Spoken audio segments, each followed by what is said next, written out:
What's up, Warriors of Goku? Welcome back to some more Fan Lore Friday.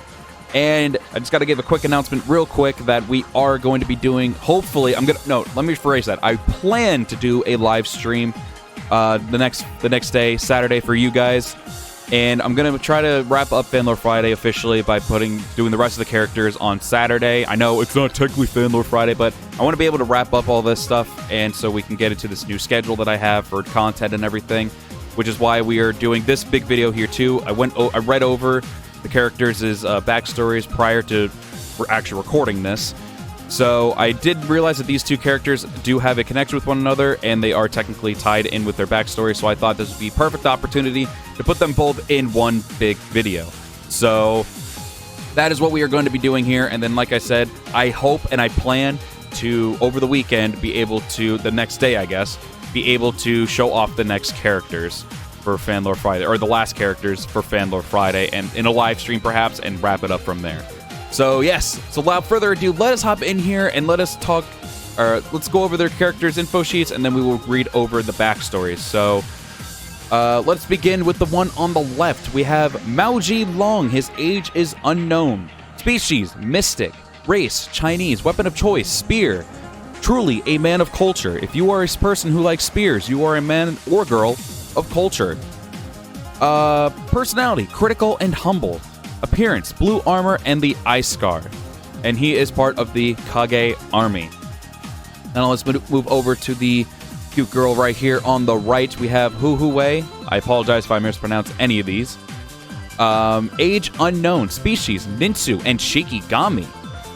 Race, Chinese. Weapon of choice, the flame blade. A girl of culture. Personality, childish, thoughtful. Appearance, ears and tail and an eye patch, and she is also part of the Kage army. Both made by the lovely individual Creamy Chicken, aka Detective Akachi, as we know him on Discord. So, without further ado, guys, we are going to officially try to wrap up Fan Lore Friday here. If you all did enjoy the entirety of it, I mean, we're not officially done yet, but this is the last video that we're going to be doing for Fan Lore Friday, and then we're going to be doing the live stream. So if you guys have officially, we're done. So if you all did enjoy the series of Fan Lore Friday, be sure to smash the like button right now for this video finale, I guess, before we do the stream finale. Comment down below your thoughts on both the characters, of course, and if you're new to the channel and you like the content that you see, then be sure to hit that sub button. So with all that being said, guys, we're going to be going into both their backstory separately, and then we're also going to be getting their own showcases separately as well. So, with all that being said, hope you all do enjoy it, and I will check you all out in the next video, or the stream tomorrow, hopefully. See you later. Farewell. From a young age, Zilong was praised as a prodigy with the spear and raised to be an unmatched warrior in the mystic realm. Most of his youth was spent honing his skills and building his strength, while many of his peers applauded him for his dedication and tenacity to improve himself beyond everyone's limits. Once he matured into a fine warrior, he continuously exceeded the expectations set for him and remained nearly undefeated in battle. Impressed by Mao Zilong's prowess, the Mystic Emperor appointed him as an Imperial Sentinel and assigned him to guard the entrance to his chambers. Around that time, Zilong fell in love with a young mystic who had happened to be the sister of the Emperor's concubine. He had never experienced love before, and was desperate to keep it even at the cost of his life. One day, she plotted a coup with her uncle and various warriors, but she was sentenced to death after its failure. Zilong was unwilling to accept her punishment and violently lashed out at the Mystic Emperor. While his punishment would have been death, the Mystic Emperor chose to instead lock away his power and cast him out of the mystic realm for eternity. From then on, Mao Zilong wandered from place to place, kingdom to kingdom, empire to empire, living out his sentence, always thinking of his imprisoned beloved.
躍見事にございます。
と休ませてもらうわ。